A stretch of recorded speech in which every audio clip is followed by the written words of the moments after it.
tahu macam mana kita buat Pabigo 100 gram, so dia kena pakai satu mesin namanya blanking machine. Ni mesin dia. So daripada ini dapat blanking blank.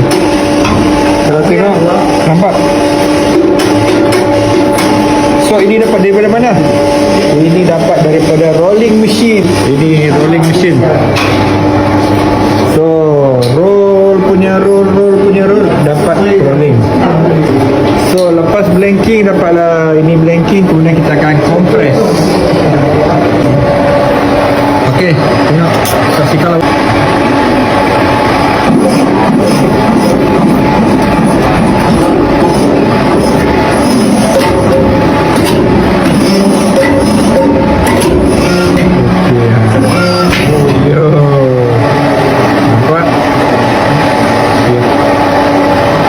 Nampak?